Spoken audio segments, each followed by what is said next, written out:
8천에서 1억 5천 플랜 바로 넘어가도록 하겠습니다. 부동산 단타는 어느 정도 기간인가요? 빠르면 2, 3개월, 3개월, 늦으면 한 6개월에서 조금 더 걸리기도 해요.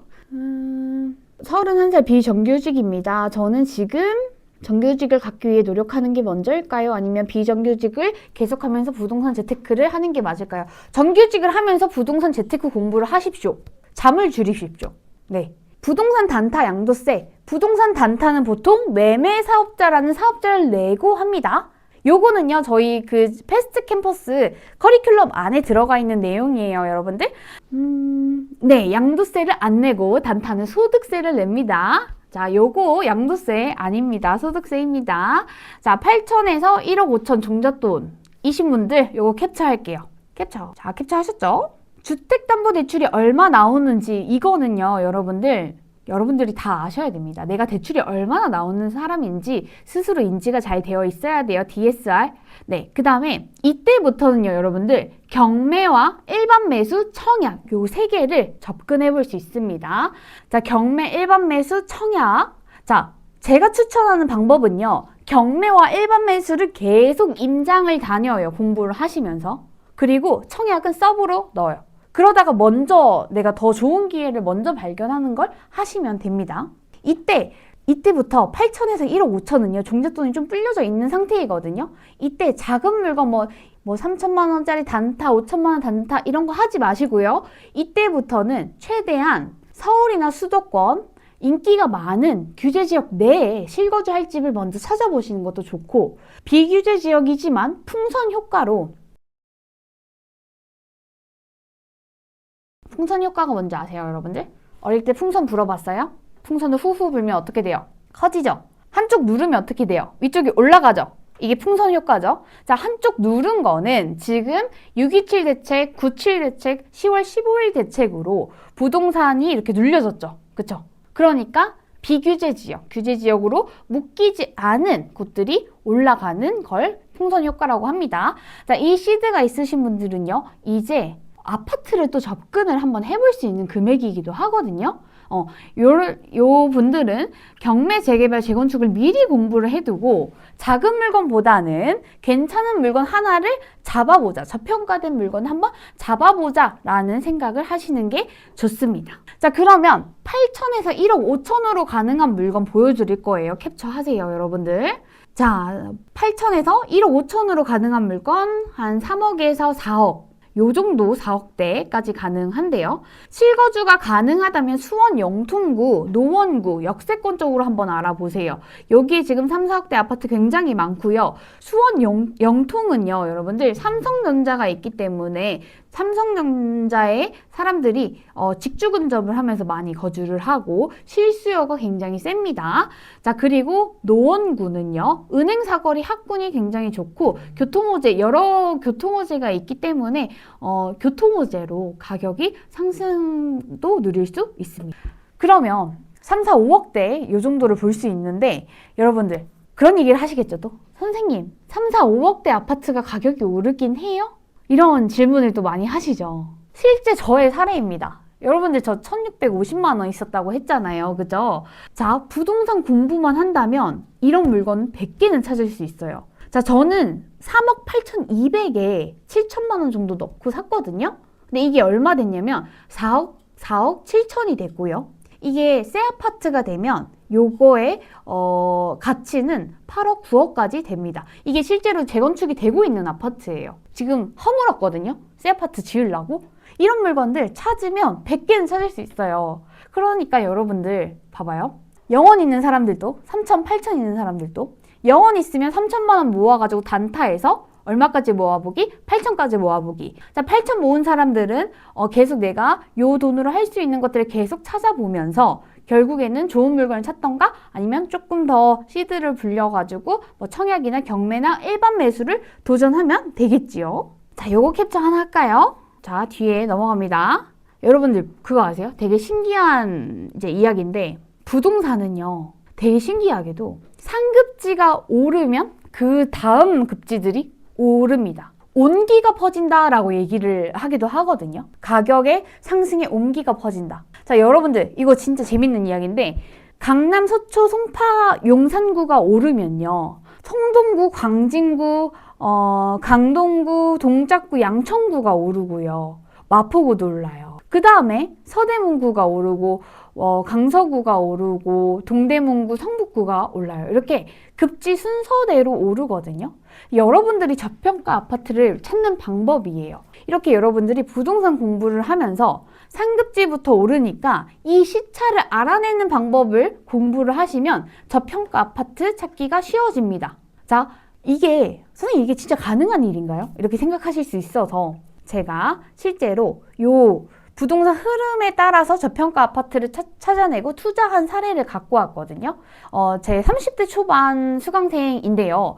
요 분이 부동산 흐름을 공부를 해서 경매로 그 아파트를 4천만 원 싸게 낙찰받았어요. 그 당시에 요 아파트가 4억 정도였거든요. 근데 부동산 흐름이 생겨나면서 부동산 흐름이 돌면서 4천만 원 싸게 샀지만 지금은 1억 5천만 원 이상 상승을 했어요. 불과 1, 2년 만에. 자, 또 부동산 흐름을 공부하고 일반 매수로 매수를 해서 지금은 1억이 상승한 사례도 있습니다. 선생님, 이미 다 오른 거 아닌가요? 아직 흐름이 퍼지고 있어요. 퍼지고 있습니다. 여러분들 지금 공부를 하셔야 돼요. 청약과 부동산 전매는, 자, 여러분 청약은 아시죠? 청약 해봤다, 손. 나는 청약 한번 넣어봤다. 청약을 한번 넣어봤다. 손. 없어요? 아마 한 번쯤은 누가 넣어라 라고 해서 뭐 로또 청약이든 네, 아유 많이 계시군요. 많이 계시군요. 청약이 여러분들 새로운 아파트가 생기면 청약하는 거잖아요. 청약을 하고 그 청약 받은 사람이 전매 기간이 끝나면, 전매가 뭐냐면 못 팔게 하는 거거든요. 전매 기간이 끝나잖아요. 그럼 부동산 전매를 할 수 있어요. 그러니까 전매 제한이 풀리면 전매를 할 수 있습니다. 그래서 만약에 내가 8천에서 1억 5천이 있다. 근데 연봉이 적다. 이런 분들도 계실 거예요. 이런 분들은요. 당장 연봉은 적지만 앞으로 많아질 이런 사람들은요. 청약과 분양권 전매를 꼭 한번 확인해 보세요. 자, 퍼센테이지, 액수. 그 연봉 상승은 매년 인상되는 액수가 중요합니다. 왜냐면 연봉 금액으로 대출이 나오니까. 여러분들 지금 우리나라 그 대출 규제가 6억까지, 최대 6억까지 나오잖아요. 6억 대출 나오려면 연봉 8,500이 되어야 해요. 그래서 연봉이 높다라는 기준은 부부 합산이거나 나 혼자 연봉 8,500이 되셔야 합니다. 자, 나는 2천만 원인데 내년에 3천, 4천만 원이 된다. 이것도 중요하지만 여러분들이 내가 정말 연봉이 많이 올랐다라고 하는 거는 한 4, 5천 이상이어야 해요. 그러니까 연봉 2천에서 4천, 5천으로 오를 여지가 있어야 되고 내가 5천인 사람들은 8,500 이 정도로 올라야 많이 오른다라고 생각을 할 수 있어요. 알겠죠? 퍼센테이지보다는 얼마, 1,000만 원, 2천만 원, 3천만 원 얼마나 오르느냐 이게 더 중요합니다. 자, 지금 당장 연봉은 적지만 앞으로 많아지는 사람들 있잖아요. 요런 분들은요. 청약과 분양권 전매를 꼭 보세요. 그 이유는 뭐냐면요. 자, 만약에 여기 지금 분양 가격 얼마예요? 분양 가격 보이시죠? 여기 분양 가격 보여요? 3억이죠. 3억대. 자, 그럼 이 3억을 당첨되자마자 다 내요? 안 냅니다. 바로 내는 거 아니에요. 자, 요거는 당첨되고 한 몇 개월 있다가 몇 개월 너무 긴 시간이 아닌 그냥 빠른 시일 내에 처음에 10%만 냅니다. 부동산 청약의 계약금 10%입니다. 그러면 3억 600의 10% 얼마예요? 3,060만 원이죠. 요걸 먼저 내고요. 나머지 중도금을 내는데요. 이 중도금은요, 여러분들 집단 대출이에요. 어디에 집단 대출? 이 아파트 사업장, 이 아파트 사업의 사업자 대출로, 집단 대출로 나오기 때문에 내가 지금 연봉이 낮더라도 내 DSR을 안 봅니다. 왜? 그 아파트 사업장의 집단 대출로 나오기 때문에. 자, 그 말은 뭐예요? 시간을 끌 수 있다. 내가 지금 연봉은 적지만 청약이나 분양권 전매를 해서 일단 그 아파트가 3억이라고 하면 3천만 원을 먼저 내놓고 입주 때까지 시간을 끌 수 있다. 내 대출 안 받고. 너무 좋죠. 그쵸? 근데 이게 이번에 규제 지역으로 바뀌면서 중도금 10%한 번은 내가 내야 돼요. 그리고 잔금, 이제 요 집을 입주할 때, 요때 대출을 받고 나머지 돈을 내면 되는 거기 때문에 시간을 끌 수 있다라는 장점이 있어요. 뭐가? 청약과 분양권 전매가. 그래서 내가 지금 연봉은 적지만 앞으로 많아질 예정이고, 그리고 이 계약금을 낼 능력이 있다 라고 하시면 요 분양권과 청약을 보시면 될 것 같습니다. 자, 그러면 종잣돈 1억 5천에서 3억 플랜 보도록 하겠습니다. 여러분 어려워요? 어렵나요? 아마 부동산 처음 들으신 분은 조금 어려울 수도 있겠지만 혹시 어휘가 이해가 안 가는 거 있으면 저한테 올려주셔도 돼요. 그럼 제가 설명하면서 할게요. 네. 자, 그러면 도움이 되는 것 같아요. 재밌어요. 도움이 꼭 되길 바랍니다. 정말. 여러분들, 이거는요, 정말 그냥 여러분들이 잘 활용했으면 좋겠어요. 전 그런 마음뿐입니다, 지금. 자, 1억 5천에서 3억 종잣돈 액션 플랜입니다. 캡처하세요. 내가 지금 1억 5천이 없어도 캡처하세요. 있어도 캡처하시고요. 너무 재밌어요. 다행이네요. 네. 자, 오늘 반응이 좀 좋네요. 네, 나가면 안 돼요. 자, 반응이 좋아요. 저 액션 플랜, 아까 그 실습 시트 나가도록 하겠습니다. 꼭 다 전달해 드릴게요. 청약 통장만 열심히 넣는 불인이에게 너무 유익합니다. 아, 요것도 할 얘기가 너무 많은데. 시간이 많이 주어지지 않아 야속할 뿐이네요. 요것도 25만원 넣어야 돼요. 2만원 넣어야 돼요. 이게 지금 되게 분쟁이 많잖아요. 그죠? 우리 또 2년이 되면 제가 요 이야기 꼭 해드릴게요. 자, 1억 5천에서 3억. 이분들은 뭐 하셔야 되냐면 똑같이 주택담보대출 얼마나 나오는지 확인하고 대출이 많이 나온다. 자, 여기서 대출이 많이 나온다. 얼만큼 나와야 많이 나오는 거예요? 자, 이거는 대출이 5억에서 6억 나오는 걸 많이 나온다라고 해요. 자, 대출이 6억 정도 나오면 연봉이 얼마여야 된다고 했죠?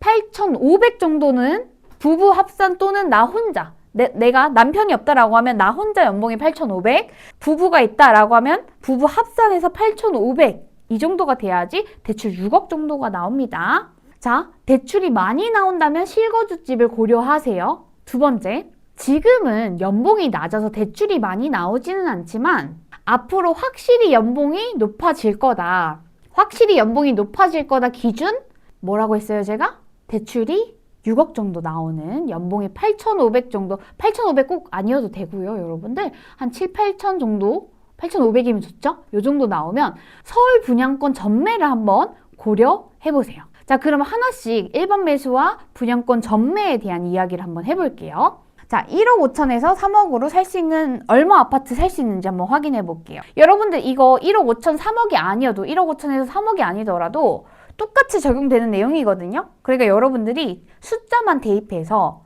한번 해보세요. 자, 8억의 아파트를 살 거예요. 대출, 내가 무주택자 생애 최초면 대출 얼마까지 나와요? 70%까지 나와야 합니다. 자, 그러면 지금 누가 좋은 질문을 했는데 이 70% 주택담보대출을 받으면 무조건 실거주해야 되지 않나요? 라는 질문을 하셨어요. 요거 되게 좋은 질문인데, 자, 서울 25개구, 그 다음에 경기도 12개 지역에 이제 일반 매수를 하게 되면 토지 거래 허가 구역이라는 그런 규칙 때문에 무조건 실거주를 해야 되고 대출을 받으면 무조건 전입신고를 해야 되는 대출 규제와 부동산 규제가 걸려 있습니다. 자, 그래서요, 여러분들 제가 실거주 가능하면 일반 매수를 하시라고 하는 거고요. 실거주가 불가능하다라고 하면 청약, 전매, 그 분양권 전매를 청약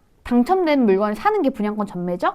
요걸 통해서 일단 시간을 벌어두는 거죠. 이해 가셨죠? 생애 최초 혜택이 뭔가요? 오늘 정말 말해주고 싶은데 시간이 많이 없어서 일단 간단하게 얘기하면 취득세 감면이 있고요. 그 다음에 대출 혜택도 있고요. 요것도 지금 저희 강의에 다 포함되어 있는 내용입니다. 8억짜리 아파트를 사면 대출 70% 나오니까 5억 6천만 원 나오죠, 여러분들. 네. 자, 그 다음에 보유 현금은 그럼 얼마 필요해요? 8억 빼기 대출 금액 5억 6천 빼니까 2,400만 원 필요하고, 그 다음에 부대 비용, 뭐 취득세나 법무비, 인테리어 비용, 그 다음에 중개수수료 이런 거 고려해야겠죠. 네, 요렇게 생각하시면 됩니다. 그래서 내가 한 8억짜리 아파트 살려면 대출이 5억 6천이 다 나온다, DSR이 맞다 라고 하면 내가 한 2억 5천 플러스 부대 비용이면 매수가 가능하겠죠. 그 다음에 이 대출에 대한 원금과 이자를 내가 감당할 수 있는가에 대해서도 판단을 하셔야 됩니다. 네네. 생애 최초 연봉 제한이 있지 않나요? 네, 그건 보금자리론 이런 것도 있긴 한데요. 그냥 일반 대출 받으시면 상관없습니다.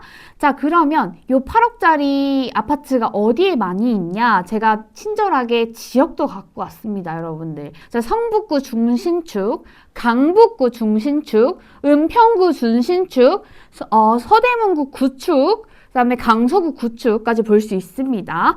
부대 비용이 뭐냐면 취득세, 법무비 등등등. 네, 취득세, 법무비, 중개수수료, 또 뭐가 있을까요? 인테리어 비용 이런 것들이겠죠. 요거 또한 강의에 다 들어 있습니다, 여러분들. 자, 그러면 레나쌤, 저는 대출이 5억 6천까지 나오진 않아요, 지금. 근데 앞으로 높아질 거예요 라고 했을 때는 제가 아까 뭐 하라고 했죠? 그러면 서울 및 주요 수도권 경기도에 있는 분양권, 청약받은 사람의 물건을 매수하세요. 그 이유는 뭐냐면 분양권 매수를 하시면, 분양권 전매를 하시면 분양 계약금 10%, 만약에 10억짜리라고 쳐봐요. 그럼 얼마 필요해요? 처음에 1억. 그쵸? 그리고 이 1억 필요하고 얘가 가격이 올랐을 거 아니에요. 청약 받고 나서 그 사이 기간에, 내가 매수하는 기간에 만약 그거를 뭐라고 하냐면 프리미엄이라고 하거든요. 청약 당첨받은 사람이 이 프리미엄이 이제 프리미엄으로 돈을 번 거잖아요. 그죠? 그래서 그 프리미엄이 만약에 2억이라고 하면 이 3억과 부대 비용으로 처음에 매수를 하고, 그 다음에 얘가 만약에 입주가 27년 12월이다 라고 했을 때, 27년 12월이다 라고 했을 때, 그때 대출, 이제 내 연봉에 맞춰서 대출 받고 나머지 잔금을 내면 됩니다. 네. 그리고 지금 서울 전 지역과 경기도 주요 12개 지역이 규제 지역으로 묶여서 중도금 6번 중에 한 번은 여러분들이 내셔야 돼요. 거기까지 고려를 하셔서 매수를 하셔야겠죠. 그리고 잔금 대출, 얘가 지금 우리 26년 1월이잖아요. 얘가 입주가 만약에 27년 12월이에요. 그럼 그 사이 기간 동안 내가 잔금을 준비하고 대출을 준비하시면 됩니다. 시간 끌기가 참 좋아요. 자, 아까 얘기했던 것처럼 그 이유는 중도금 대출은 집단 대출로 내 DSR을 보지 않기 때문에 지금 내가 연봉이 적더라도 내가 2년 동안 연봉을 상승시킬 수 있다라고 하면 이걸로 시간을 끌 수 있습니다. 그래서 꼭 확인해 보시면 좋을 것 같습니다. 자, 그러면 종잣돈 3억에서 5억 있으신 분들도 계시죠? 이분들은 아마 고민되실 거예요. 아마 이때부터는 내가 20대, 30대다 라고 했을 때는 증여받으신 분들도 꽤 있으실 거고요. 아니면 내가 사업을 하거나 그런 분들이 많으실 거예요. 요 사례 중에서 하나가 있는데, 종잣돈 3억, 5억 있었던 이제 상급지를 매수한 30대 간호사 사례가 있어요. 저희 부특기 멤버고요. 이때는 액션 한 번에 따라서 자산이 크게 바뀌어요. 그렇기 때문에 함부로 액션을 막 취하시면 안 됩니다. 정확하게 플랜을 짜고 한 번에 제대로 잘 사셔야 돼요. 그래서 중요한 거는 여러 가지 무기를 배우고 사용하셔야 돼요. 실제로 제 수강생 이제 이야기인데요. 요 분이 정말 얼마 전에 작년 11월, 정말 두 달 정도 됐죠? 2달 전에 10억 8,550만 원으로 송파구에 있는 한 아파트를 낙찰을 받았어요. 요거 지금 얼마게요, 여러분들? 자, 요거는 14억 5천만 원이 2달 만에 올랐습니다. 네이버 부동산 호가이긴 한데요. 거래되는 것도 한 12억, 13억 이렇게 거래되고 있어서 최소 2억 정도는 벌었죠. 그쵸? 중도금 한 번은 대출금이 아니라 내 돈으로 내야 됩니다. 네. 그래서 현금 3억에서 5억 있으신 분들은요, 실거주를 하고 싶다라고 하시면 이렇게 이제 경매로 도전해 보시는 게 좋아요. 왜냐하면 경매로는요, 여러분들 생각보다 사람들이 경매를 잘하고 많이 하시는 분들이 없어요. 그래서 여러분들이 실거주집을 하실 때 정말 좋은 전략이 됩니다. 그쵸? 역시 돈이 돈을 법니다. 더 오르겠네. 맞아요. 계속 오르고 있어요. 예. 이 친구가 저랑 부트키를 한 1년 정도 했는데, 정말 많은 도전을 했었어요. 근데 그렇게 열심히 공부를 해서 좋은 아파트 딱 사니까 돈이 또 벌리는 이런 상황이 되는 거죠. 예. 경매로 매수 시 좋은 점이 있어요. 토지거래 허가구역. 토지거래 허가구역이 아까 뭐라고 했죠, 제가? 사면 무조건 살아라 라고 하는 거예요. 국가에서 너네 집 사면 무조건 들어가 살아. 갭 투자하지 마. 이렇게 하는 게 토지거래 허가구역이거든요. 그거를 경매로 하면 안 봅니다. 내가 요걸 낙찰을 받고 잔금을 대출받지 않고 현금을 다 넣는다? 라고 하면 전입 의무가 없습니다. 그리고 자금 조달 계획서. 자, 지금 여러분들 서울이랑 경기도 12개 지역에 집을 사잖아요. 그러면 너 이 집 무슨 돈으로 샀어? 라는 자금 조달 계획서를 작성해서 내야 합니다. 자, 근데 경매로 매수 시 이게 필요 없는 거죠. 자, 그래서 여러분들 부자들의 증여 방법이기도 합니다. 엄마한테 돈을 받아가지고 이걸 샀을 때 이 자금이 어디서 왔는지 확인하지 않아요. 너무 좋죠?